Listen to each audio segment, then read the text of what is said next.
Maksudnya adalah Assalamualaikum, salam sejahtera ke atas kalian, ke atas semua yang hadir, Masya Allah.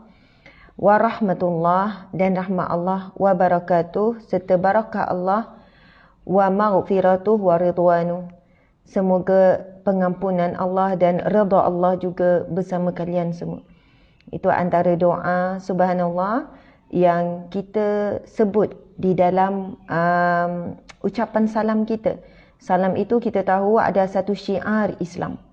Syiar Islam, subhanallah. Bayangkan ya sahabat-sahabat, Islam agama yang sangat lengkap, sangat sempurna. Agama yang mencakupi segala urusan yang besar ataupun kecil, yang berat ataupun ringan, yang susah ataupun yang mudah. Subhanallah. Satu-satunya agama yang mengajar, Masya Allah, yang mengajar cara bila kita berjumpa nak ucap apa, bila bertemu nak ucap apa, bila nampak sesama orang Islam nak cakap apa. Masya Allah.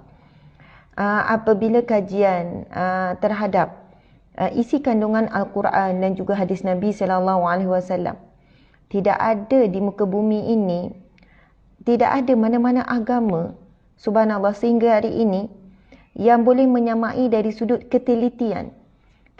Ketelitian Islam, suatu agama yang mengatur kehidupan manusia ataupun penganutnya. Ad-din, tuan-puan sekalian, yang kita sebut raditu billahi rabba bil islami dina wa bi Muhammadin nabiyyan wa rasula. Itu adalah salah satu doa ataupun zikir yang disarankan, diajarkan oleh Rasulullah sallallahu alaihi wasallam. Nabi bersabda, barang siapa yang membaca zikir iaitu raditu billahi rabba, kami redha Islam itu, Allah itu sebagai Tuhanku, Allah itu sebagai, maksud rabba juga pentadbir, pengurus, pengatur, penetapku. Wabil islami dina, dan kami redha ya Allah Islam itu sebagai agama. Wabi Muhammadin nabiyyan wa rasula, dan kami redha ya Allah bahawasanya Nabi Muhammad itu seorang nabi dan rasul. Masya Allah. Maksud redha di sini, ia bukan sekadar redha. Ia bermaksud kita menerima segala ketetapan, ketentuan, takdir Allah.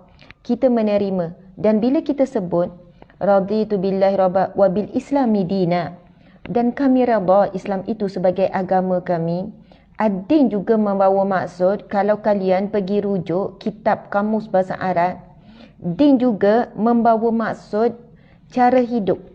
Sebab itu Islam adalah agamaku, Islam adalah cara hidupku.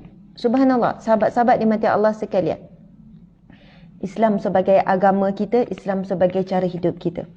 Mengaturkan secara sempurna lengkap. Daripada start kita buka mata sampai tutup mata. Daripada semua perkara terkandung di dalam Al-Quran dan juga hadis Nabi, sunnah Nabi. Dan apa yang dikiaskan, diijma'kan, kan, dikiaskan oleh para ulama, perkara-perkara baru hari ini, ataupun para ulama berfatwa bila ada isu-isu baru, kan, perkara-perkara baru, semua itu ada rujukannya di dalam Al-Quran dan juga hadis Nabi. Sahabat-sahabat yang dirahmati Allah sekalian, start kita buka mata, kita diajarkan dengan doa untuk bangun tidur. Kemudian kaki mana yang melangkah dulu. Kemudian kita nak pergi ke tandas, masuk kaki mana. Kemudian buat apa? Kan bangun tidur, buka belenggu yang diikat oleh iblis. Nanti kita share tuan-puan sekalian, amalan untuk melepaskan ikatan iblis yang mengikat kita setiap kali kita tidur. Kemudian sahabat-sahabat, cara nak mandi pula, subhanallah.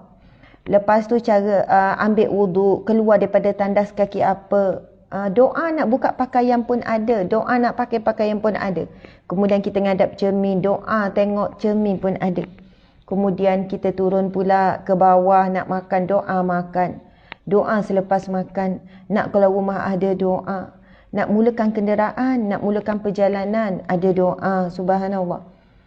Begitulah tuan-puan sekalian, semuanya ada tata cara. Cara berhubungan suami isteri macam mana, dengan anak-anak macam mana, doa dengan anak, doa dengan ibu bapa, doa untuk kawan-kawan, doa untuk semua. Subhanallah. Bab urusan nikah, bab urusan pentadbiran sebuah keluarga, bab urusan pentadbiran negara, politik dan sebagainya. Subhanallah, Allahu Akbar.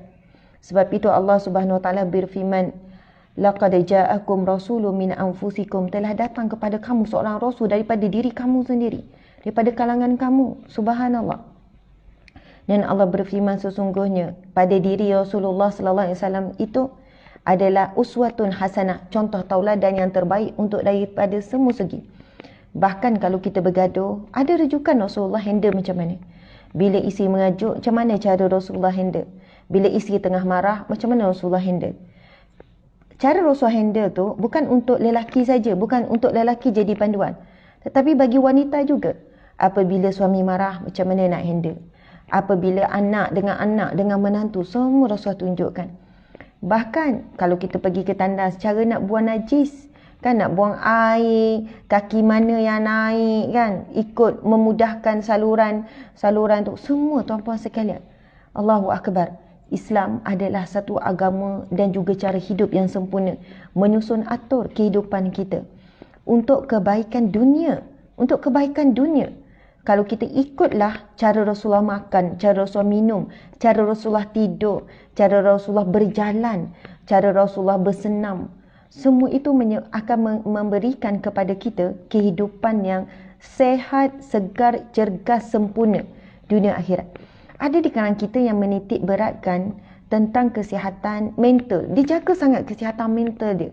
Dia jaga, dia tak nak stres, dia jaga kesihatan mental dia. Dalam waktu yang sama, dia tidak menjaga kesihatan fizikal dia. Dia tak jaga kesihatan fizikal. Dan mungkin juga ada yang tidak menjaga kesihatan emosi. Ataupun tidak menjaga kesihatan rohani. Subhanallah. Sedangkan tubuh badan kita ada 4 unsur utama ni, tuan-puan sekalian. 4 unsur utama. Kita ada emosi, kita ada fizikal, kita ada mental. Subhanallah, Allahu Akbar. Okey, kalau saya lukis, tuan-puan dan mati Allah sekalian. Mari kita tengok jap.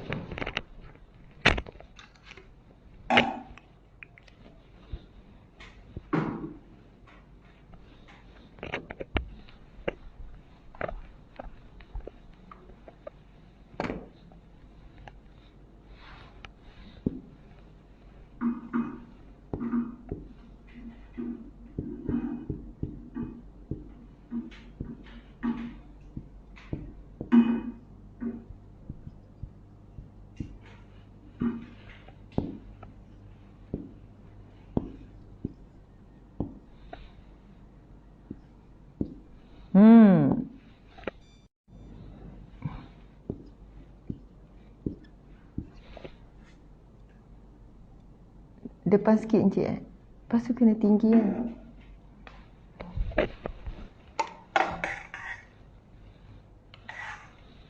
Sengit kaki. Tak apa, yang tu.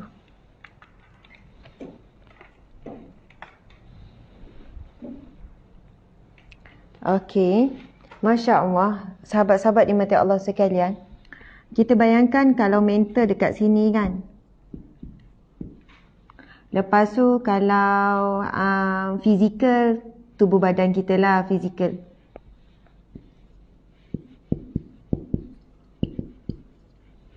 Lepas tu emosi. Emosi kat sinilah kita, okey. Sedangkan emosi juga apa yang kita fikir kan. Lepas tu rohani kan. Contoh untuk kita jaga kesihatan mental kita, kita buat apa ya untuk jaga kesihatan mental kita? Mental, fikiran. Kita, ya paling utama ilmu lah. Ilmu boleh dapat daripada pelbagai sumber. Baca, dengar, lihat, rasa, kan? Ialah baca Quran, ilmu mental, baca Quran, maksudnya pengetahuan kan. Baca buku, ada orang suka baca novel, tapi novel yang bagus-bagus. Lepas tu dengar, ya, YouTube, apa semua. Lepas tu lihat, apa yang kita lihat melalui, TV, mungkin melalui filem, mungkin melalui drama, apa-apalah kita lihat alam, Masya Allah, dokumentari. Saya bukan mengatakan semua siaran TV tak bagus, bukan semua filem tak bagus, bukan semua drama tak bagus. Ada je kalau kita pandai pilih yang bagus-bagus yang boleh memberikan ilmu kepada kita. Kan, pelbagailah kalau daripada rasa ni kita dapat ilmu daripada rasa. Ya, dari rasa diri, rasa kita lah. Panas, sejuk, lepas tu rasa pelbagai sentuhan, kita dapat belajar banyak ilmu. Ada orang yalah dia menukang, dia macam-macam daripada pergerakan apa semua dia boleh belajar. Jadi sebab tu kadang-kadang bila kita salah isi ilmu, mental kita bermasalah. Kita banyak dengar benda yang melalaikan, melarahkan, dengar lagu yang mengarut-ngarut, dan bila tukar kepada lagu-lagu yang positif, nasyid, muzik yang bagus apa semua, dia jadi memang mengubah cara mental dia juga berfikir. Subhanallah. Kadang-kadang kita kan berfikir dengan apa yang berlaku sekeliling kita saja. Lepas tu bila kita buka contoh apa-apalah keajaiban Allah. Kadang-kadang saya suka buka dokumentari tentang, saya buka YouTube keajaiban Allah. Lepas tu keluar banyak sangat tentang keajaiban, tentang alam, tentang laut, tentang sungai, tentang. Lepas tu kita rasa macam, ya Allah, hebatnya ciptaan Allah. Jadi masalah aku ni sebenarnya kecil je bagi Allah untuk Allah bantu dan Allah uruskan. Kadang-kadang dengan kita merenung kehebatan ciptaan Allah, menyebabkan kita merasakan kita ni kerdil sangat. Dan rupanya dengan kita mengagumi Allah, dengan itu jiwa kita jadi lapang. Ala bizikrillah tatma'innul qulub. Dengan kamu mengingati Allah, sama ada dengan cara dengar, lihat, baca, rasa apa semua. Dengan mengingati Allah tu, jiwa kamu akan jadi tenang. Subhanallah. Okeylah. Emosi kita tahulah, kasih sayang. Kan? Perhatian. Sentuhan. Belayan. Apa lagi? Pujian. Macam-macam bentuk lah emosi. Sama yang ni, sama ada kita diberi ataupun kita yang mencari. Tuan-puan sekalian. Kan? Kalaulah kita tak ada orang yang, okey dengarlah ni, dengar ni. Kita yang mencari. Emosi pun sama, tuan-puan dan puan-puan sekalian. Mungkin kita tidak diberi, tapi kita yang mencari. Ataupun kita yang memberi. Kalau kita tak diberi, kita memberi. Kita akan dapat. InsyaAllah kita akan dapat. Kita bagi kasih sayang pada anak-anak, peluk, belai apa. Lama-lama, seminggu kita duk buat, walaupun kaku sebelum tu, tak biasa peluk, belai, cium anak.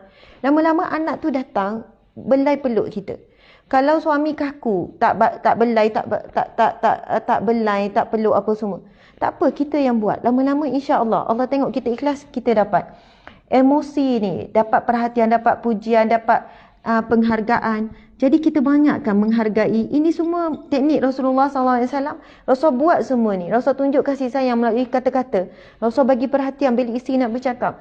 Rasul selalu suka sentuh. Rasul disebutkan setiap hari mesti tanya khabar. Padahal isteri depan mata sihat ni. Tapi akhlak Rasul mesti bertanya khabar semua isteri. Suka memuji. Rasul selalu puji kawan-kawan, sahabat. Tapi pujian yang kadar sepatutnya. Bukan mengampu. Perhargaan dan sebagainya. Subhanallah. Kemudian kita ada unsur rohani, lepas tu ada unsur fizikal. Dan unsur fizikal ni yang paling ramai orang jaga. Terutamanya pada wajah. Jaga tu, jaga ni macam-macam. Lepas tu nak kurus, nak ni. Lepas tu makanlah obat-obat ni sampai jejaskan apa ni. Tapi di waktu yang sama kurang bersenam, kurang berpeluh, kurang buat aktiviti. Dan unsur paling utama, paling penting adalah unsur rohani. Unsur rohani. Kita tak tahu bagaimana rohani boleh mengubah semua unsur badan kita yang utama ni. Dengan rohani boleh mengubah unsur mental jadi lebih baik, emosi jadi lebih baik, fizikal jadi lebih baik. Rohani bukannya kita bayangkan, okey, rohani bermaksud zikir, baca Quran, baca Quran, solat, itu sajakah yang kita faham unsur rohani? Subhanallah, tuan-puan sekalian, roh kita tahu bila kita mati, kalau kita mati, tuan-puan sekalian, matilah asma ni. Ilmu mental memang dah tak berfungsi dah, mati. Bila mati mental, ilmu terus tak boleh nak guna dah otak. Emosi pun dah tak ada dah masa tu. Fizikal memang tak boleh gerak, walaupun satu jari nak buka mata pun tak boleh bila mati. Tetapi rohani masih kekal, roh masih kekal. Roh ni daripada alam roh, pasal alam rahim, lepas tu ke alam dunia. Kemudian bila mati, yang lain semua dah diambil balik oleh Allah, tapi roh kita akan berpindah ke alam barzah. Kemudian daripada alam barzah, roh kita berpindah lagi, dibangkitkan di mahsyar kelak. Subhanallah. Dan unsur rohani ni yang saya mulakan mukadimah tadi, tuan-puan sekalian, unsur rohani ni, subhanallah, unsur yang menggerakkan semua. Yang menggerakkan semua. Cara kita berfikir, cara kita nak jaga diri kita. Unsur rohani bukan semata-mata zikir, baca Quran apa, tetapi segala cara hidup, segala cara hidup Islam. Saya boleh sebutkan begitulah. Segala cara hidup Islam. Tadi kan kita mula mukadimah dengan raditu billahi rabba bil Islam dina. Kami redha Islam sebagai cara hidupku. Kami redha Islam itu sebagai agamaku. Segala cara hidup Islam akan mempengaruhi rohani kita. Bangun tidur pukul berapa, baca apa semua, lepas tu masuk tandas, baca doa, masuk kaki kiri, semua itu sedang membentuk rohani kita. Lepas tu bila nak makan, Nabi kan makan sebelum rasa lapar. Sebelum rasa lapar tu, sebelum rasa perut pedih apa semua tu, Rasulullah makan ikut jadual, tuan-puan sekalian. Satu kalau kita tengok nasihat-nasihat doktor-doktor pakar pemakanan, saya selalu jumpa juga sebab ada masalah gasil apa.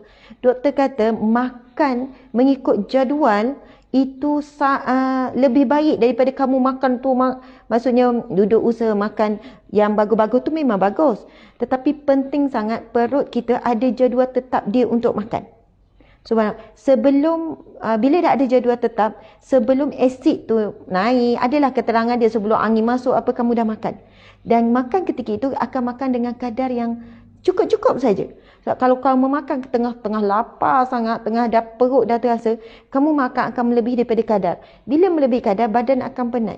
Sebab kita tahu dalam tubuh badan kita ni bahagian apa ni kita sebut bahagian perut dah, bahagian usus lah. Bahagian usus. Bila makanan masuk je, hampir keseluruhan badan kita bagi tumpuan untuk proses usus ni. Kan? Mana nak proses makanan tu masuk, nak tukar pula kepada gini-gini. Lepas tu dah siap proses, nak salurkan pula kepada seluruh tubuh melalui darah, itu ini. Jadi sebab itu bila kita terlalu banyak makan, kerap makan, terlebih makan, bahagian mental pun lemah, emosi pun lemah, fizikal pun lemah, rohani pun lemah. Jadi malas baca Quran, ngantuk, malas nak solat, bila dengar ceramah sikit, ngantuk, tapi boleh buat benda lara-lara, dia jadi cergas. Sebab itu ulama menyebutkan sesungguhnya bila perut terlalu kenyang maka cergaslah nafsu-nafsu. Kalau perut kenyang maka laparlah nafsu. Itu ayat ulama. Kalau perut itu kenyang maka laparlah anggota badan yang lain. Mata rasa nak buat benda yang tak elok, tangan, kaki, tapi bila dijagalah perut ni maka kenyanglah, duduk diamlah anggota-anggota yang lain. Sahabat-sahabat nikmati Allah sekalian, kalau segala cara hidup Islam itulah yang sedang membina rohani kita. Nak buka baju ada doa, cuba cari. Buka baju mula belah mana? Pakai baju mula belah mana?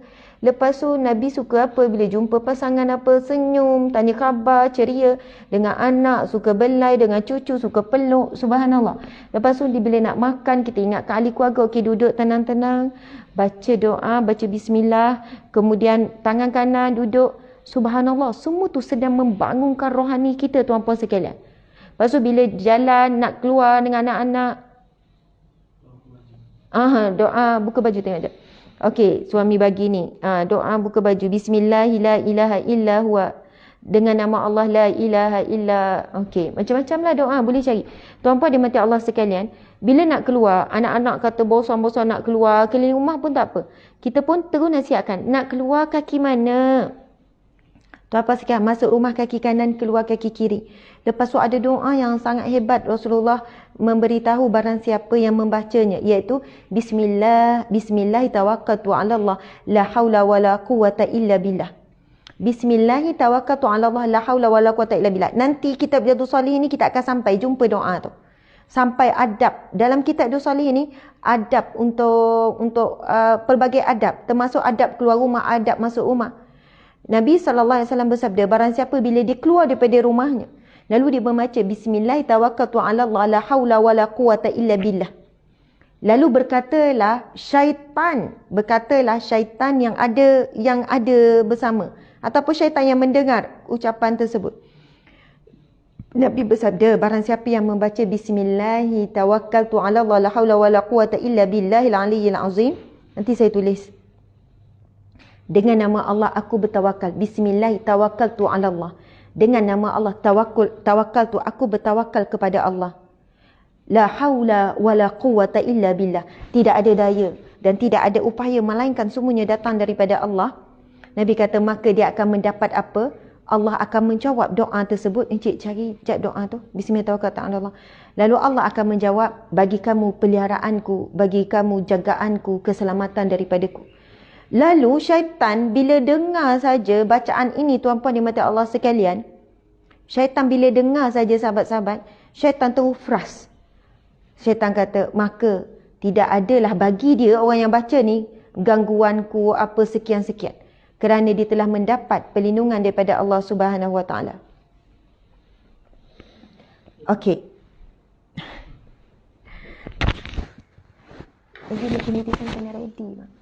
Okey, subhanallah. Okey, muslimin muslimat dimati Allah sekalian. Jadi ada orang nak perbaiki kehidupan dia. Ustazah, mental saya burn out. Ustazah, emosi saya memang tak stabil. Ustazah, saya malaslah jaga diri saya, nak bersenam, nak apa, saya rasa malaslah. Kan? Okey, sahabat-sahabat dimati Allah sekalian, saya bacakan ya. Ini hadis sahih riwayat Abu Daud, hadis sahih.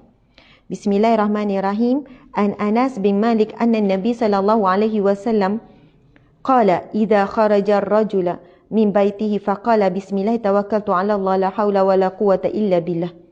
Qala yuqalu hina izin hadita wa kufita wa waqita fatatanahi lahu syaitan fayaqulu lahu syaitan akhar kaifa laka birajulin qad hudiya wa kufiya wa wukiya.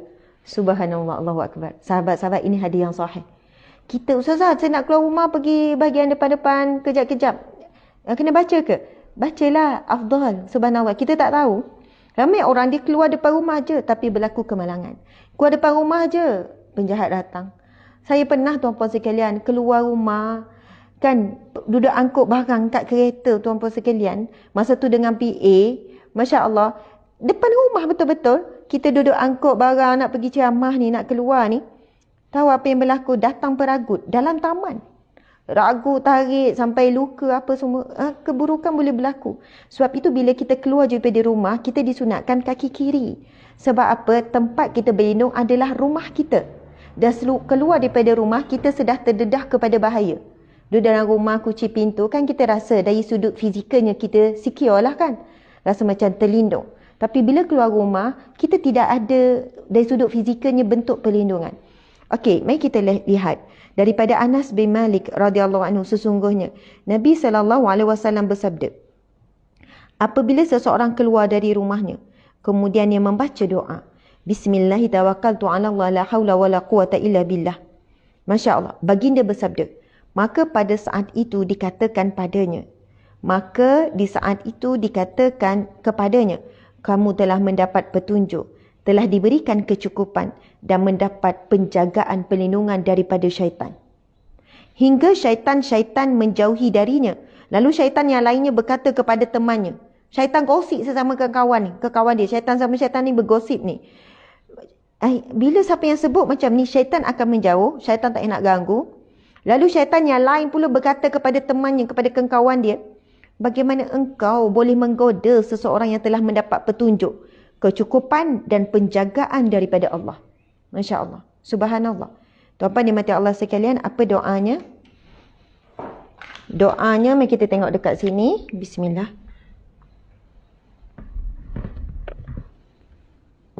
Kalau kita dapat amalkan satu doa ni pun tuan-tuan sekalian, doa sebaik kita keluar rumah.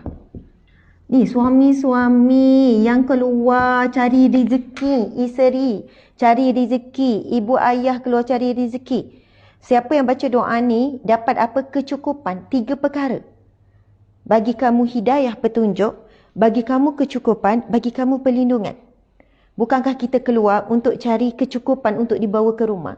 Bukankah kita keluar, kita perlu petunjuk daripada Allah, kita nak buat apa ni?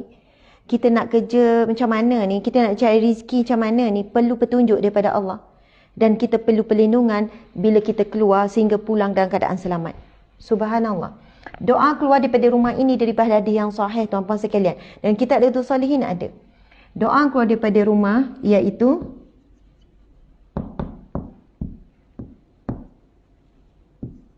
Bismillahi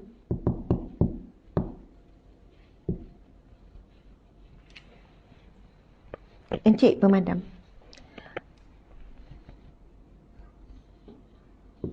Oh, kat situ. Bismillahi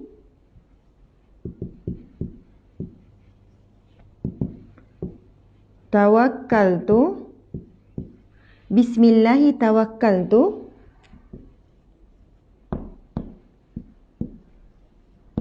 ala Allahi. Bismillahi tawakkaltu ala Allahi la haula wala quwwata illa billah.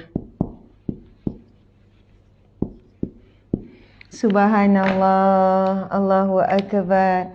Tuan-tuan sekalian, mari kita tengok maksud dia.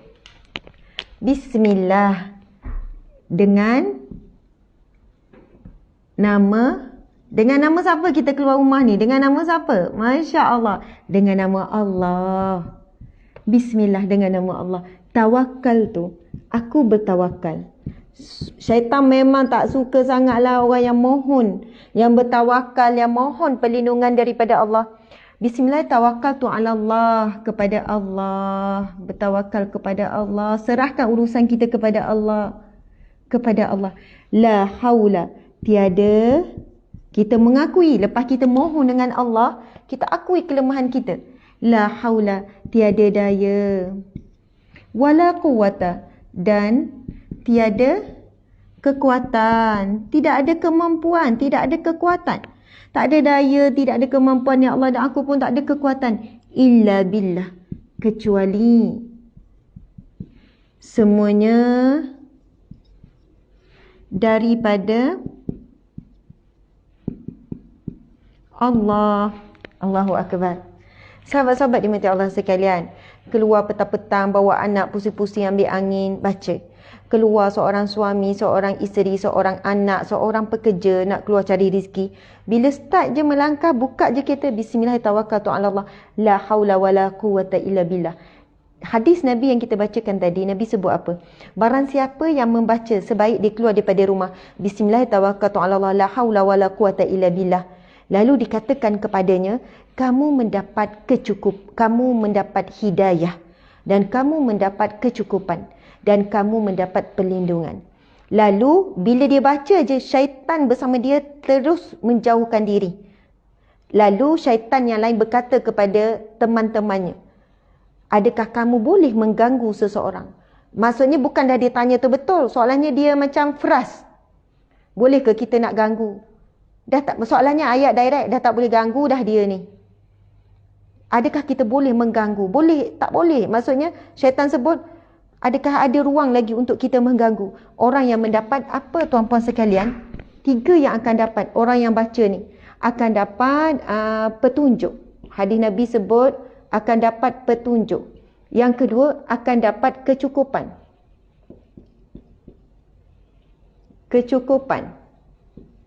Yang ketiga, akan dapat perlindungan.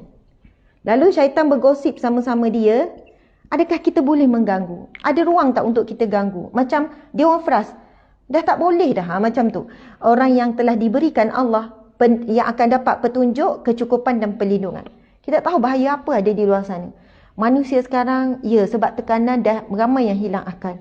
Kan? Mencurinya, meragutnya, buat macam-macam jenayah. Sebab apa? Terpaksa dan sebagainya. Hanya Allah yang mampu melindungi. Hakikat Allah yang Hafiz, Allah yang Muhaimin, yang maha melindungi, yang maha menjaga, yang maha mengawasi kita, tuan-puan sekalian. Begitu juga anak-anak kita. Subhanallah, Allahu Akbar. Ustazah, doa ini kita baca nak keluar rumah je ke? Tuan-puan sekalian, boleh baca anytime sebenarnya. Bukan semestinya keluar rumah. Kadang-kadang dalam rumah kita mohon, ya Allah lindungilah anak-anakku ni ya Allah. Kan kita pun ada kerja, dia pula buat PPDR, kita pun tak tahu dia guna apa phone, dia guna macam mana tu, ke selepas tu dia ada tengok benda tak elok ke, wallahualam. Boleh saja kalau kita nak baca anytime. Kan rasa macam susah hati, bismillahirrahmanirrahim, kita nak buat urusan harian kita. So saya tak keluar rumah pun, saya memang suri rumah, duduk kat rumah, boleh tak baca? Baca je lah tuan-puan sekalian. Duduk dalam rumah pun perlu perlindungan, perlu dapat petunjuk, perlu dapat kecukupan daripada Allah, perlu dapat perlindungan. Tuan-puan sekalian, Allah yang memberikan kita kecukupan berbeza dengan kita yang letakkan cukup tu macam mana.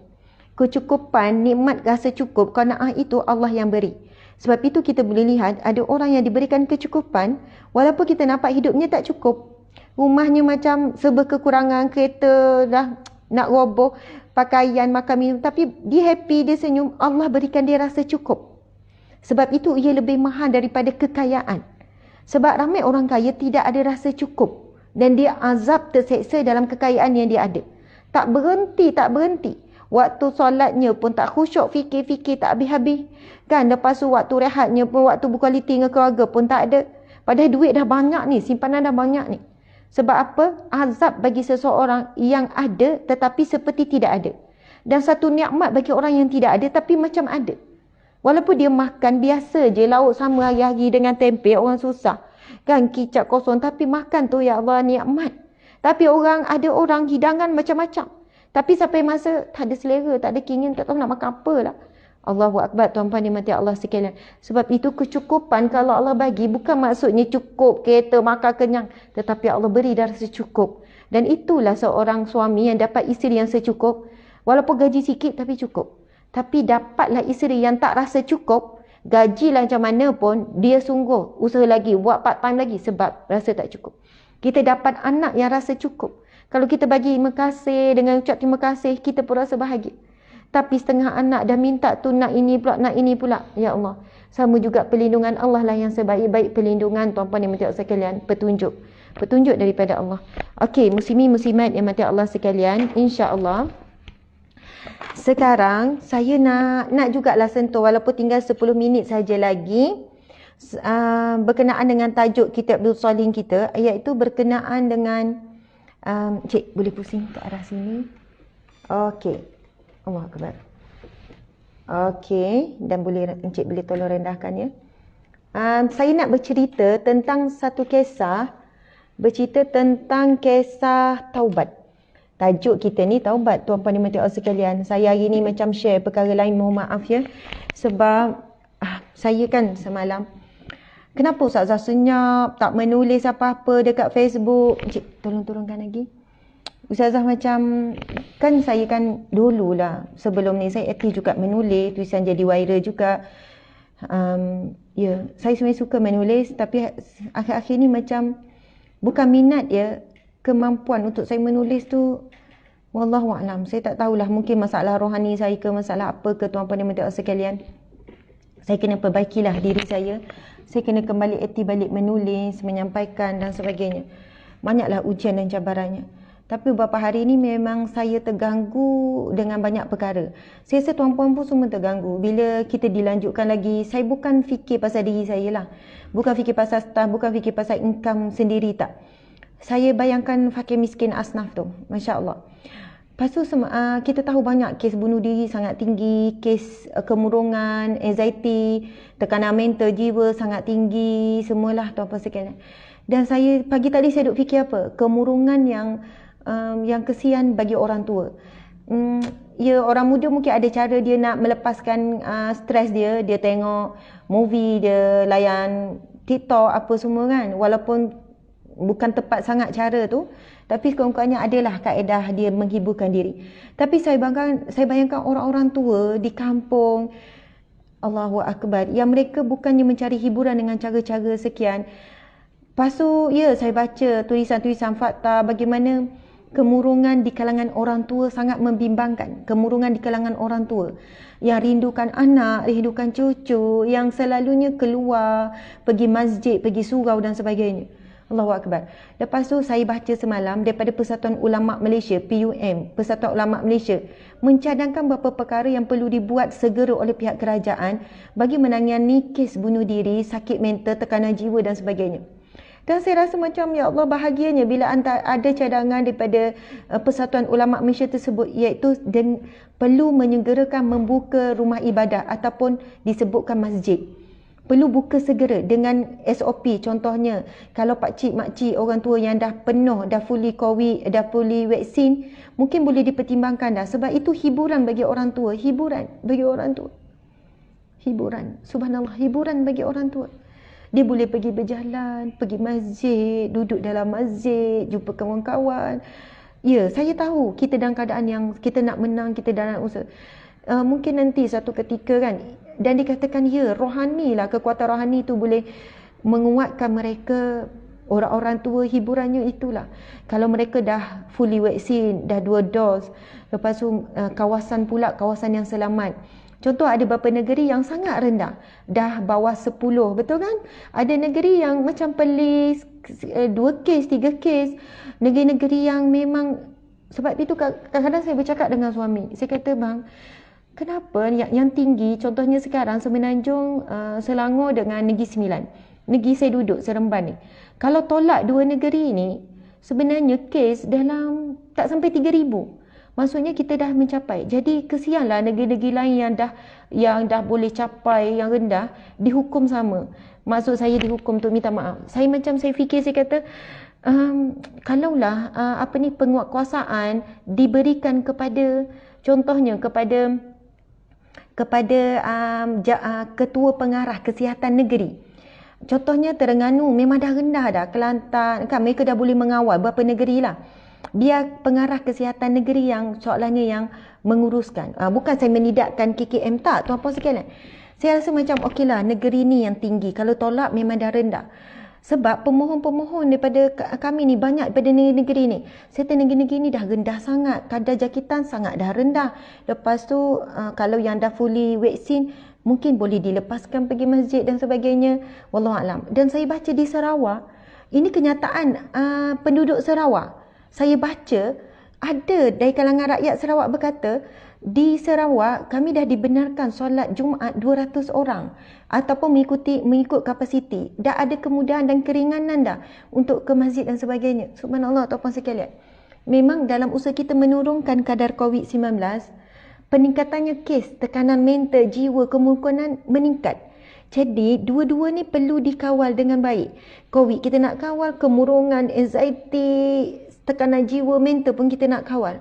Sebab kedua-duanya pembunuh. Ya Allah, dia membunuh hubungan, dia membunuh macam-macam, tuan-puan sekalian. Allahu Akbar.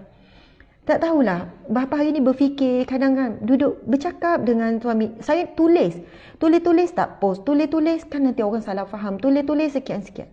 Masya Allah, bila saya baca semalam PUM, Persatuan Ulama kata, perlu usaha dengan SOP yang ketat dan sebagainya. Sebagaimana kita boleh buka sektor ekonomi dengan SOP yang ketat, mungkin boleh pertimbangan keperluan. Ini dah jadi keperluan, ini dah jadi ni. Tapi kadang bila saya tulis, saya cakap kan, orang kata saya menentang ulil amri lah. Tak, bukan niat begitu. Sebab kami menghadapi aduan ugutan nak bunuh diri, aduan orang tua yang kemurungan dan sebagainya. Subhanallah, Allahu Akbar.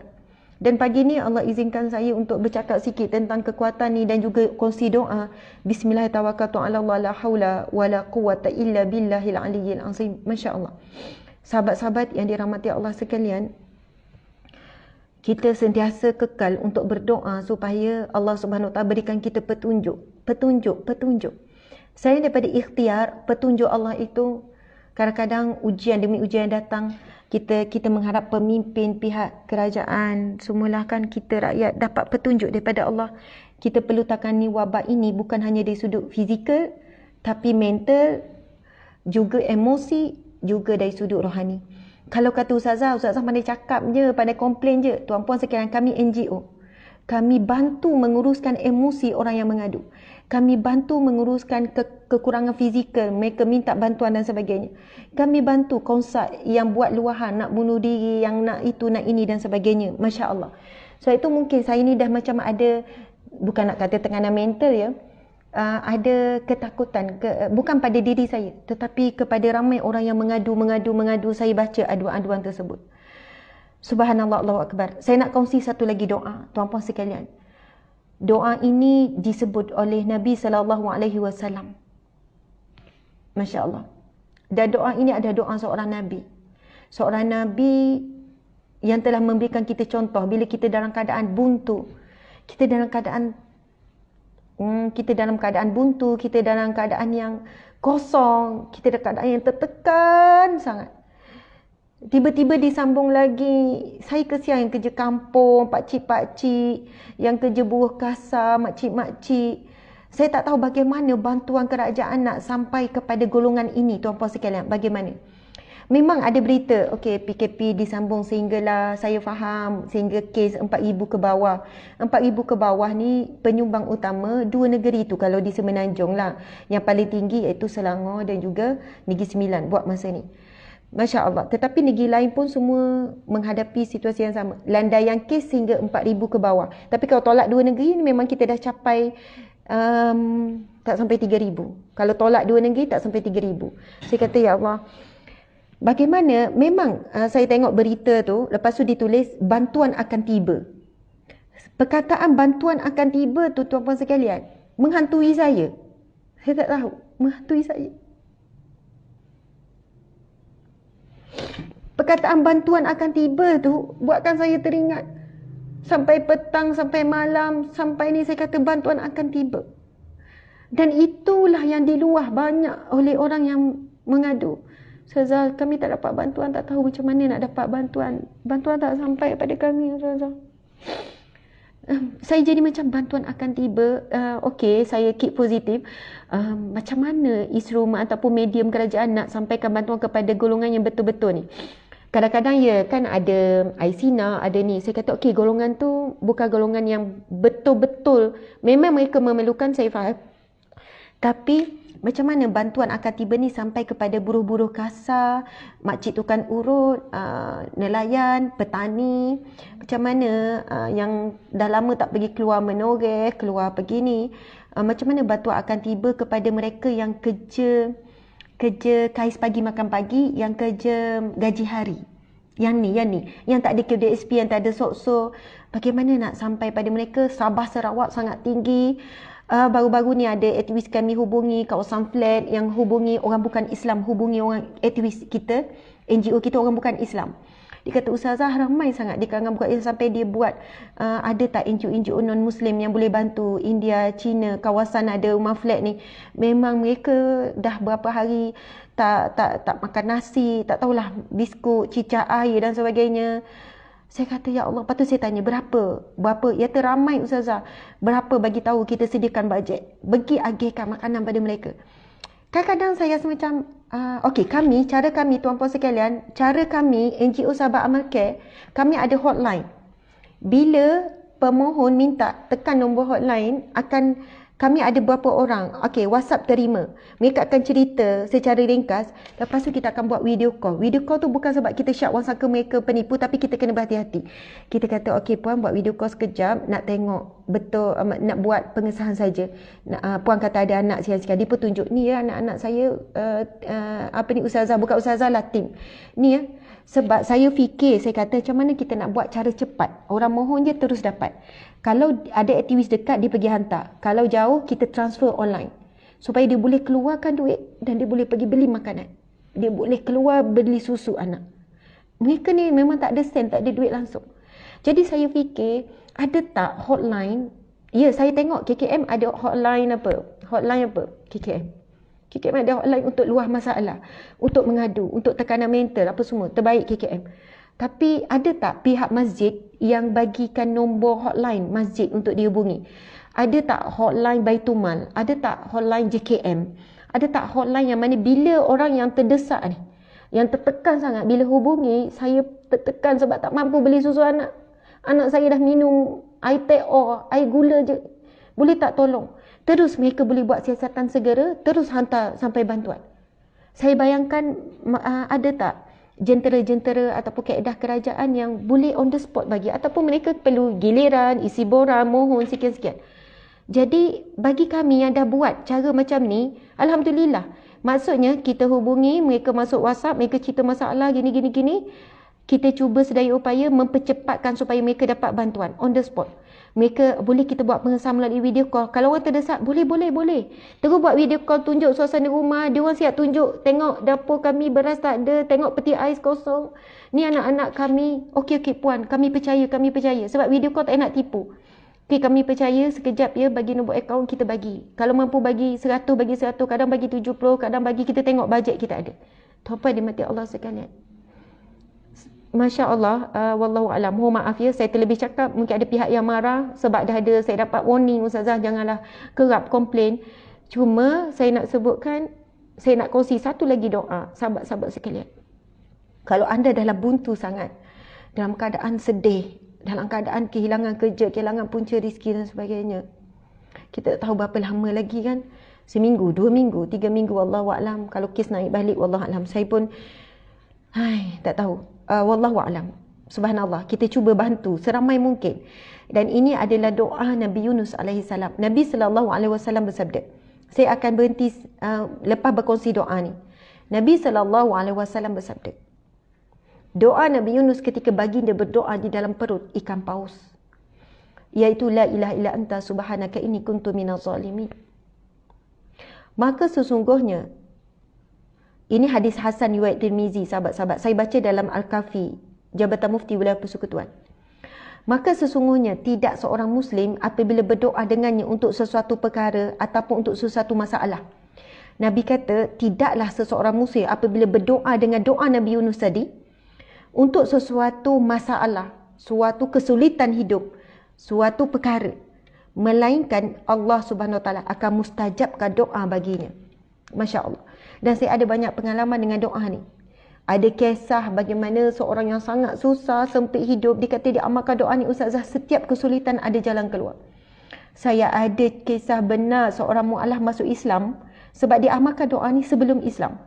Dia melakukan pekerjaan yang sangat buruk sebelum Islam, iaitu pembunuh upahan. Dan bagaimana dia jumpa dengan doa ni diajarkan oleh seseorang, sebab dia tak boleh tidur malam, dia tak boleh sekian-sekian sebab soalannya roh-roh orang yang dia bunuh. Dia pembunuh upahan. Ini kerja cerita luar negara, tak, cerita dalam Malaysia. Dia bukan orang Melayu lah, tapi non-Muslim. Kerja pembunuh upahan, lepas tu lama tak boleh tidur, pergi dapat jumpa doktor, ambil ubat pun tak boleh tidur, ubat tidur apa semua. Sampai dia jumpa seorang wanita. Lepas tu dia tanya, apa aku macam mana nak buat, aku tak ingin tidur. Wanita ni ajar doa ni, orang Islam. La ilaha illa anta subhanaka inni kuntu minaz zalimin. Subhanallah, itu zikir untuk kita mohon ampun, taubat dengan Allah.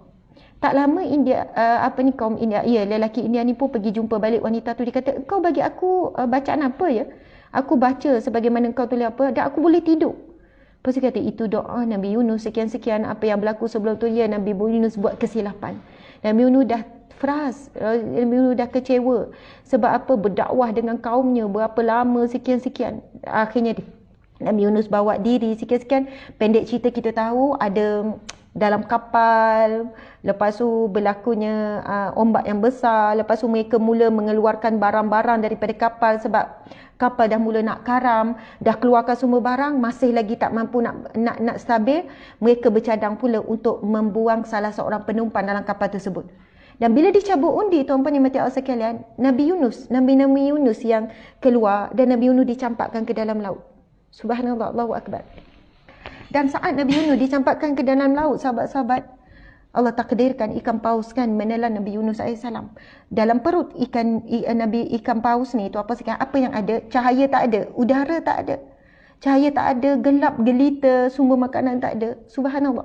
Kadang-kadang kehidupan kita melalui keadaan seperti ini. Kosong, gelap, sempit, tak boleh nak bernafas dengan ujian Allah. Suasana dan situasi Nabi Yunus AS ketika ini betul-betul dalam keadaan buntu. Masya Allah, Allahu Akbar. Lalu Allah berikan ilham untuk berzikir la ilaha illa anta subhanaka inni kuntu minaz zalimin. Cerita tadi tu yang pasal yang non muslim tu kan, dia amalkan, dia dapat ketenangan, dia dapat tidur. Lalu dia bertanya kepada wanita tu, itu doa siapa? Lepas tu dia cerita pasal doa Nabi Yunus sekian-sekian. Lepas tu dia kata, kalaulah aku belum masuk Islam, belum menganut agama kamu, belum masuk Islam, dan aku beramal dengan sedikit baru, zikir daripada agama kamu dan aku dapat ketenangan dan aku dapat tidur. Bayangkan kalau aku memeluk agama kamu dan aku beramal dengan lebih banyak lagi doa-doa, alangkah tenang dan bahagianya hidupku. Akhirnya lelaki ni bernikah dengan wanita tersebut dan dia memeluk Islam. Masya Allah. Nak cerita asbab daripada seorang pembunuh upahan, asbab dia boleh masuk Islam. Masya Allah, tuan-tuan sekalian. Kalau orang bukan Islam beramal, Allah beri. Allah beri. Wallahualam bagaimana Allah beri kepada dia. Bagaimana kita orang Islam kalau beramal dengan zikir ni. Ustazah, zikir tu kan mohon ampun, tapi saya tak ada nak mohon apa-apa. Tuan-tuan sekalian, kita tak tahu asbab apa Allah uji kita hari ini. Asbab dosa, Allah nak sucikan kita. Sebab kita ini di kalangan yang terhina, Allah nak muliakan kita. Kalau kita tak ada darjat di sisi Allah apa-apa pun, maka Allah sedang meningkatkan darjat kita daripada ujian. Dan Nabi Yunus AS Allah beri ilham, la ilaha illa anta subhanaka inni kuntu minaz zalimin. Dan Nabi SAW bersabda, doa Nabi Yunus ketika baginda berdoa di dalam perut ikan paus, iaitu la ilaha illa anta subhanaka inni kuntu minaz zalimin. Lalu Nabi menyebutkan, maka sesungguhnya tidak seorang muslim itu apabila berdoa dengannya untuk sesuatu masalah, untuk sesuatu kesulitan, untuk sesuatu perkara, melainkan Allah akan mustajabkan baginya. Subhanallah, Allahu Akbar. Jadi kita dapat dua doa hari ini, doa yang sangat mulia, sangat hebat, doa daripada Nabi SAW. Kalau ada sahabat-sahabat kalian yang sedang kemurungan, sedang sedih, sedang sakit dan sebagainya, selain mendapat kena usaha jumpa doktor, ambil ubat dan sebagainya, tapi cuba berikan doa ini kepada mereka supaya mereka ada dahan untuk berpaut. Saat mereka macam menggigil, sedih, ketakutan, kita nampak, kita kata sebut zikir ni, la ilaha illa anta subhanaka inni kuntu minaz zalimin. Itulah dahan yang sangat kuat untuk dia berpaut. Allahu Akbar. Syaitan pun menjauh, syaitan nak bisik, syaitan kan bisik ni supaya dia ni mudah-mudahan, Allahu Akbar, kita membantu lebih ramai orang menghadapi ujian ni. Masya Allah. Saya nak tulis doa tu dan saya jelaskan sikit, lepas tu kita akan berhentikan perkongsian kita. Tapi ada kaitan jugalah kan dengan doa, dengan apa ni, berkenaan dengan mungkin ada orang kata, ish ustazah, nampak ustazah yang perlu bantuan tu. Ustazah macam stres je kan. Ya, saya tak tahu. Subhanallah, doakan semua orang ada stres dia. Saya bukan stres dengan kehidupan saya stres dengan kehidupan orang yang memerlukan. Masya Allah. Saya tak suka sebut stres, tapi daripada tekanan tu lah kan, kita akan jadi semakin baik. Kita doakan orang, kita tolong orang, insyaAllah. Saya ada satu kisah sebelum tu kan. Saya ada satu kisah, saya ekor lembu. Saya tak reti lah nak tulis lembu, lukis lembu. Saya pandai lukis itik. Saya belajar daripada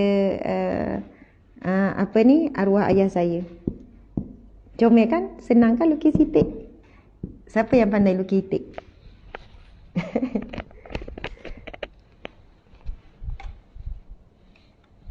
Okey. Kenapa longgar? Okey, Encik. Saja je ni nak tunjuk. Ni je saya ada beberapa lukisan yang saya belajar dengan siapa dulu ya. Yang simple. Ni itik kan. Itik senyum. Senyum situ kan. Lepas tu kaki. Comel tak itik ni? Okey. Saya bukan nak lukis itik. Saya nak share. Saya nak lukis apa tadi ya? Lembu. Okey. Kalau bersikal pula kita buat M. Kan ada teknik-teknik. Kita buat M. Lepas tu ni. Lepas tu ni. Dah siap.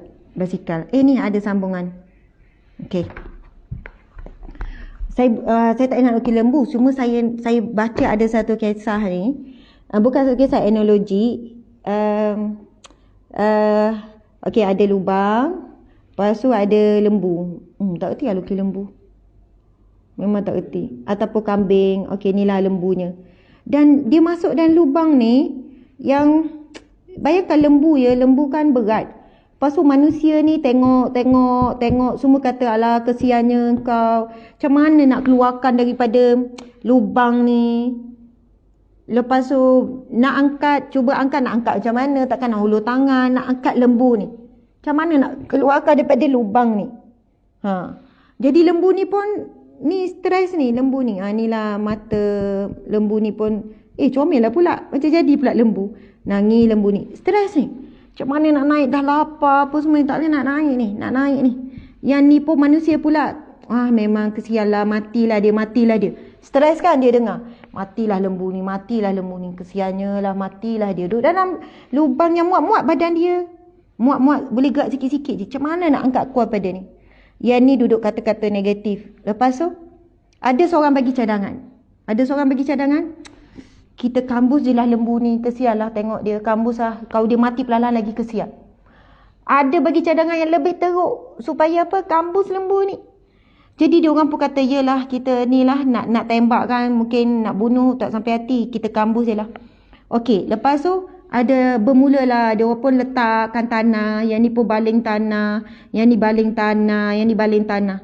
Apa yang lembu ni buat dalam keadaan stres tu, dia dapat idea. Dia pun bila tanah dibaling, dia pun goyang-goyang badan dia. Dia goyang-goyang, tanah pun jatuh ke bawah. Lepas tu, orang baling lagi tanah, dia goyang-goyang, jatuh lama-lama, dia boleh naik dan dia boleh keluar. Menarik kan analogi. Saya masa tu, saya kata, okey, maksudnya tekanan bagus bila dapat diuruskan. Ya, sebab kita daripada tekanan, kita belajar banyak perkara, Daripada tekanan, kita dapat pengalaman. Daripada tekanan, kita boleh tahu kekuatan, kelemahan, banyak. Sebab itu, Allah berjanji, Allazi khalaqal mauta wal hayata liyabluwakum ayyukum ahsanu amala. Yang menjadikan hidup dan mati kamu sebagai ujian. Ujian tu akan beri tekanan. Ahsanu amala, siapakah di kalanganmu yang paling bagus amalannya? Sebab itu ada orang bila dapat tekanan, dia menjadi orang yang lebih baik. Dia tinggalkan zikir, dia jadi orang yang empati kepada orang lain sebab dia dah pernah rasa lapar, miskin, hidup susah. Daripada tu dia belajar jadi orang yang berjaya. Kemudian daripada tekanan dia daripada kecil, hidup susah, gini-gini susah nak makan, dia pun berjaya dan dia membantu orang ramai yang lebih susah. Subhanallah, Allahu Akbar. Tuan-puan sekalian pernah tengok layang-layang yang terbang indah? Layang-layang, lukisan layang-layang. Terbang di langit kan? Layang-layang terbang. Layang-layang. Nama tak main layang-layang kan? Subhanallah, layang-layang akan terbang bila ada tekanan udara daripada bawah. Ada tekanan udara. Kenapa dia boleh macam stabil? Sama juga kapal terbang semua sebab ada tekanan udara yang menolak dia. Sebab itu sebenarnya tuan-puan sekalian, Allah bagi kita tekanan, Allah bagi kita ujian, Allah bagi kita musibah supaya kita terbang lebih tinggi. Layang-layang tak boleh nak pergi jauh, tak boleh nak terbang tinggi, tak boleh nak stabil kalau tak ada tekanan angin udara di bawahnya. Masya Allah. Dan mungkin kalau bukan sebab ujian dan tekanan, kita tak beramal dan istiqamah dengan zikir-zikir yang kita dengar. Okey, tuan-puan sekalian, zikir Nabi Yunus alaihi salam. Ada seorang mu'alaf. Sebab kami NGO Sahabat Amakir, kalau di Negeri Sembilan, kami ada program untuk mu'alaf. Kami selalu ada buat kelas percuma mu'alaf. Sampai sekarang pun kita, mu'alaf yang asnaf fakir miskin, kita bantu sampai mereka boleh survive. Tuan-puan dimati Allah sekalian, ada seorang mu'alaf orang asli. Bukan. Mu'alaf India, ada anak yang sakit dan sebagainya. Dia kata, Ustazah, bila kita share pasal zikir tu dalam satu ceramah saya, dia kata, Ustazah, zikir Nabi Yunus tu, la ilaha illa anta subhanaka inni kuntu minaz zalimin tu, saya selepas masuk Islam, itulah zikir yang selalu amalkan. Dan saya ada masalah apapun Ustazah, ketika saya lapar, tak ada apa-apa makanan, saya zikir-zikir tu, saya yakin Allah akan tolong. Ada Ustazah rezeki yang tak disangka-sangka. Ada jiran mai hantar makanan, ada itu ini. Ketika anak saya sakit dan saya tak tahu nak minta tolong siapa, saya akan baca zikir ni sampai menangis-nangis. Saya bayangkan bagaimana Nabi Yunus minta tolong dengan Allah supaya selamat, dan Allah selamatkan Nabi Yunus. Walaupun dalam perut Nabi Yunus dalam keadaan gelap, tak ada udara, tak ada cahaya, tapi Nabi Yunus tetap selamat. Sebab apa? Keselamatan daripada Allah. Semua tu daripada Allah. Dia kata, alhamdulillah, tiba-tiba ada orang yang tanya khabar, bertanya nak bantuan apa-apa. Dia kata, saya perlu bawa anak pergi hospital. Dia diuji anak dia, dah dibuang organ badan sebab sakit dan sebagainya. Dia kata, ustazah, apa-apa saya minta tolong dengan Allah, saya zikir la ilaha illa anta subhanaka inni kuntu minaz zalimin.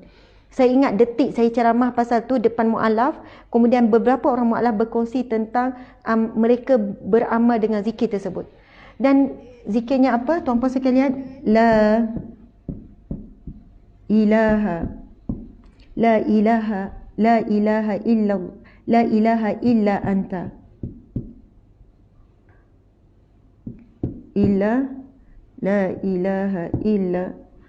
anta la ilaha illa anta.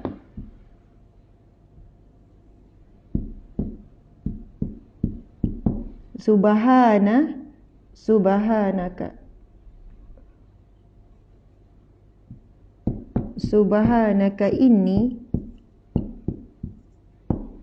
kuntu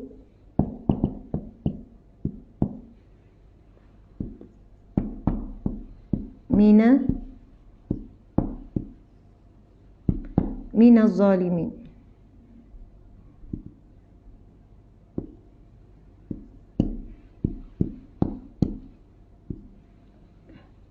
Maksudnya ialah, Allahu akbar, la ilaha illa anta, tiada ilaha, tiada Tuhan. Ilah juga bermaksud tiada sembahan. Maka bila sebut Tuhan, tuan-puan sekalian, tiada Tuhan, tiada sembahan, bermaksud tiada tempat bergantung, tiada tempat bergantung, tiada sembahan, tiada tempat mengadu, tiada tempat meminta. Semua terkandung dalam perkataan la ilaha. La ilaha, tiada Tuhan. Sebab Tuhanlah tempat bergantung, Tuhanlah tempat mengadu, Tuhanlah tempat meminta. Bila kita sebut la ilaha, tiada Tuhan, jangan kita bayangkan dalam skop yang sempit tiada Tuhan untuk kita sembah. Tapi bila kita sebut la ilaha, ia juga merangkumi maksud tiada tempat bergantung, tiada Tuhan tempat bergantung, tiada Tuhan tempat meminta, tiada Tuhan tempat mengadu, tiada Tuhan tempat untuk kita, ya, semua ni boleh macam-macam. Tiada Tuhan tempat kita berlindung, illa anta, kecuali engkau, ataupun kita buat kecuali dikau. Kita sebut kepada Allah, la ilaha illa anta, tiada tempat bergantung melainkan engkau ya Allah, tiada tempat mengadu melainkan engkau ya Allah, tiada aku sembah, tiada Tuhan, hanya engkau Tuhanku ya Allah, tempat aku mengadu, tempat aku meminta. Subhanaka ini, maha sucimu, subhanaka, kani mu, maha sucimu ya Allah, ini sesungguhnya aku kuntu, di kalangan. Ini sesungguhnya aku di kalangan, sesungguhnya aku. Kuntu ni aku di kalangan. Okey. Aku, sesungguhnya aku, ini sesungguhnya aku, minaz zalimin, dalam kalangan orang-orang yang zalim. Okey, saya nak jelaskan sikit. Sebab ada orang rasa macam, kenapa pula ustazah mengaku zalim? Kenapa pula kita kata kita orang zalim? Saya bukan orang zalim. Tu apa dia mata sekalian? Sebab bila sebut subhanaka inni kuntu minaz zalimin, maksud engkau, aku di kalangan orang-orang yang zalim. Saya zalim siapa ustazah? Saya bukan orang yang zalim. Kenapa nak mengaku saya orang zalim pula? Kenapa nak mengaku saya orang yang zalim ustazah? Saya tak zalim. Sebab kita bayangkan kalau orang zalim, pukul orang, tipu orang, khianat orang, tu orang zalim. Kenapa saya nak mengaku saya orang zalim? Zikir ni macam saya okey depan tapi ujung tu aku dikatakan orang zalim. Masya Allah. Tuan-puan dan mati Allah sekalian, apa maksud kita mengakui kita orang yang zalim? Iaitu kita zalimi diri sendiri. Tuan-puan sekalian, zalimi orang lain itu satu hal, tetapi zalimi diri sendiri itu hal yang lebih berat, tuan-puan sekalian. Kita zalimi orang lain mungkin kita jarang buat, tapi zalimi diri sendiri selalu buat. Dan kita mengakui bahawa kita telah menzalimi diri kita, kita telah menyakiti diri kita, kita telah membebankan diri kita dengan sesuatu yang tidak sepatutnya kita fikir. Kita telah buat sesuatu yang Allah tak suruh kita buat. Kita telah menzalimi diri kita dengan tidak mentaati perintah Allah. Apakah bentuk menzalimi diri yang paling dahsyat? Iaitu membenarkan ataupun kita nak sebut apa ya istilahnya, ataupun kita mencampakkan diri kepada kepada neraka. Na'udzubillah min zalik. Dan bentuk kezaliman yang paling dahsyat terhadap diri sendiri adalah kita mencampakkan diri kita kepada neraka. Sebab itu bila kita mengakui, bila Nabi Yunus AS minta dengan Allah, inni kuntu minaz zalimin, sesungguhnya aku di kalangan orang yang zalim. Apa yang maksud Nabi Yunus ialah antaranya, bukan semua, sebab dalam maksud dia, aku telah menzalimi diriku sebab aku dah buat perkara yang engkau murka, iaitu lari daripada kaumku. Jadi aku sedang mencampakkan diriku kepada kebinasaan, aku sedang menzalimi diriku, aku sedang zalim kepada diriku. Dan antara kezaliman yang sebagai seorang hamba adalah apabila tidak mentaati perintah Allah dan masih buat larangan Allah. Apa yang Allah larang masih buat, zalimlah kita. Kan maksud zalim itu ialah meletakkan sesuatu bukan pada tempatnya. Subhanallah, tuan-tuan sekalian, saya bila sebut aku orang yang zalim, ya Allah, saya rasa lega. Bila buat pengakuan depan Allah. La ilaha illa anta, ya Allah. Tiada Tuhan, tiada tempat mengadu melainkan Engkau, ya Allah. Subhanaka, ini Engkau maha suci, ya Allah, daripada segala kekurangan. Engkau maha suci daripada sesuatu yang mensyirikkan-Mu, ya Allah. Engkau maha suci, ya Allah. Inni kuntu minaz zalimin. Aku orang yang zalim, ya Allah. Aku zalimi diriku, ya Allah. Aku lalai dalam mentaati-Mu, ya Allah. Aku tidak taat perintah-Mu dengan seikhlas hati. Aku zalim diriku, ya Allah, kerana aku melakukan maksiat. Aku sedang menzalimi diriku. Kalau kita buat maksiat tak nampak zalim diri sendiri kan? Tapi bayangkan, kalaulah kita ni bila buat maksiat je, ada satu belati yang sedang pukul kita. Bila buat maksiat, ada satu belati pukul kita sampai berdarah. Lepas tu kita buat lagi, lepas tu kena pukul lagi. Bukankah kita sedang zalim diri kita? Lepas tu pemukul tu kata, kalau kau nak berhenti, kena pukul, kau berhenti buat maksiat. Lepas tu kita pun berhenti buat maksiat, dan sebab kita tak nak diri kita sakit. Jadi pelaku-pelaku maksiat sebenarnya orang yang sedang menzalimi diri sendiri. Kerana daripada maksiat dia dicatat dosa. Bila dia terlalu banyak dosa, hilang kebahagiaan hidup, hilang ketenangan. Lepas tu na'udzubillah, kalau dia mati dalam keadaan belum sempat bertaubat, dia menzalimi diri dia dalam kubur pula. Lepas tu dia mahsyar pula. Sebab itu bila kita sebut, inni kuntu minaz zalimin, sesungguhnya aku orang yang zalim, ya Allah, ampunilah dosaku, ya Allah. Nabi sebut apa? Barang siapa yang berdoa dengan doa ini, iaitu doa Nabi Yunus ni, bila dia meminta dengan doa ini, Nabi sebut, ketika dia mengalami masalah, ada kebuntuan, memerlukan, nescaya Allah akan makbulkan hajat dia. Tu apa saya kadang-kadang kita tak perlu sebut hajat kita kepada Allah. Sebut tak ada masalah, sebutlah. Allah Maha mendengar. Tetapi Allah tahu apa yang kita perlu, apa yang kita masa tu nak. Ulang je zikir ni, Allah tahu kita sedang usaha apa, bisnes kita nak jatuh dah ni. Kita sedang usaha apa? Usaha tu, usaha ni jual kerepek ke apa ke. Allah nampak semua usaha kita. Tapi kita duduk dengan Allah mengakui betul kita orang yang zalim. Zalim diri kita, zalim anak. Kita zalimi pasangan kita. Kita mungkin ada zalimi adik-beradik kita. Mungkin kita ada zalimi ibu ayah kita. Bukan zalimi maksudnya pukul apa ni. Kita menyakiti mereka dan sebagainya. Sebab apa yang kita buat pada orang sebenarnya balik kepada kita. Kita buat dosa dengan anak, dengan suami, dengan isteri, dengan ibu ayah. Bukankah dosa itu bentuk kita menzalimi diri kita? Sebab ia akan menarik kebahagiaan, ketenangan hidup. Subhanallah, dia akan menjauhkan rahmat Allah dengan kita dan sebagainya. Allahu Akbar, subhanallah. Tuan-tuan dimati Allah sekalian. Jadi mudah-mudahan dua doa yang kita kongsi hari ini, bismillah tawakkaltu 'ala Allah la haula wala quwwata illa billah, dan juga la ilaha illa anta subhanaka inni kuntu minaz zalimin, sangatlah bertepatan dengan tajuk kita, iaitu berkenaan dengan taubat. Mudah-mudahan kita akan mendapat pertolongan daripada Allah seumpama Nabi Yunus AS mendapat pertolongan daripada Allah Subhanahu wa taala. Allahu akbar, alhamdulillah. Terima kasih kepada muslimin-muslimat di mati Allah sekalian. Sebagai penutup, sekali lagi saya ingin mengajak sahabat-sahabat semua untuk bersama-sama melakukan ibadah korban bersama dengan kami NGO Sahabat Amal Khair. Kami dah ada senarai bakal penerima, tetapi bahagian korban belum cukup. Saya ingin mengajak dan menyeru dan merayu sahabat-sahabat semua untuk melakukan ibadah korban melalui NGO Sahabat Amal Khair, dan mungkin anda dah buat dengan pihak lain. Kalau berkemampuan boleh buat untuk kami juga. Kami memang dah ada sebab kami dah buat operasi NGO Sahabat Amal Khair aktif start PKP 1, PKP 2, PKP 3. Jadi kami memang ada database sebab semua pemohon akan isi satu borang Google Form.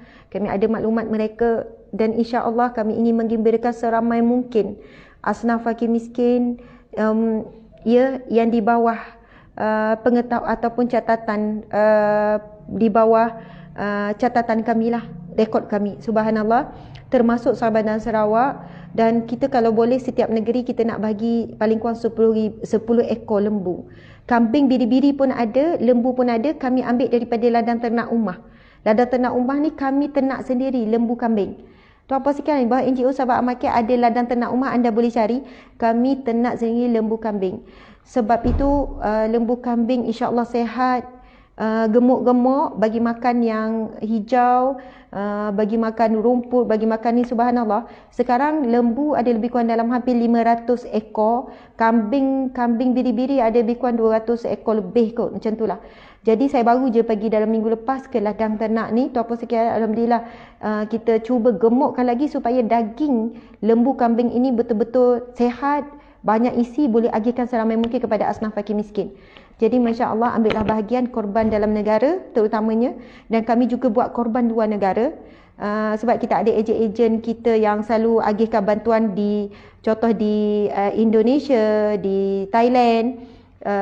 Kita ada agihan besar di Kemboja, kemudian kita dah tengok lembu-lembu kambing di Kemboja pun kita ambil yang saiz yang gemuk-gemuk. Bukanlah kita tak nak yang kurus, tapi kita nak bagi nak buat korban, kita pilih binatang yang terbaik. Kalau tanya pasal turutan afdal, siapa yang mampu, paling afdal seekor binatang besar. Kalau mampu seekor unta, kalau mampu seekor lembu, kerbau kan, seekor. Kalau tak mampu binatang besar, ambil seekor kambing ataupun biri-biri, binatang kecil. Tak mampu seekor, maka ambil satu bahagian daripada binatang yang besar. Maksudnya ambil bahagian binatang. Kalau lembu, ambil kalau yang contohnya ada pilihan. Kita ada pilihan. Ada yang 700, ada yang 1000, ada 1200 berdasarkan saiz lembu tu. Daging pun banyak, jadi lagi banyak kita boleh agihkan pada asnaf fakir miskin. Dan kami buka kepada mungkin ada pihak masjid ataupun pihak surau ataupun pihak komuniti ataupun siapa-siapa yang nak beli lembu fresh dengan kami daripada ladang ternak umah, boleh hubungi kami. Nak 10 ekor ke, nak 20 ekor ke, 20 ekor ke, untuk pakat adik-beradik ke apa ke, kami usahakan hantar sebelum Aidil Adha. Ya, kita ada lah ni apa nama? Kita ada belaka lori, kita boleh hantar. Maksudnya mungkin ada yang nak beli dalam jumlah yang logik, kami nak hantar.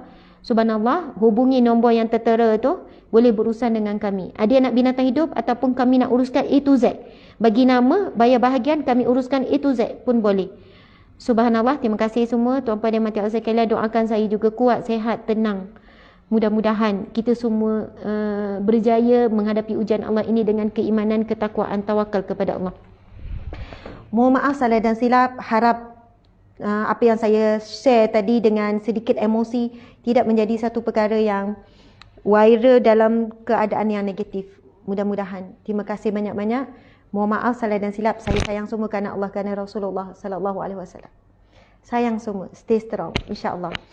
Kita tangguhkan majlis ilmu kita dengan tasbih kafarah dan surah Al-Asr. Bismillahirrahmanirrahim. Subhanakallahumma wa bihamdika asyhadu an la ilaha illa anta astaghfiruka wa atubu ilaik. Bismillahirrahmanirrahim. Al-Asr innal insana lafi khusr illa allazina amanu wa amilus solihat wa tawasaw bil haqqi wa tawasaw bis sabr. Sadaqallahul azim. Assalamualaikum warahmatullahi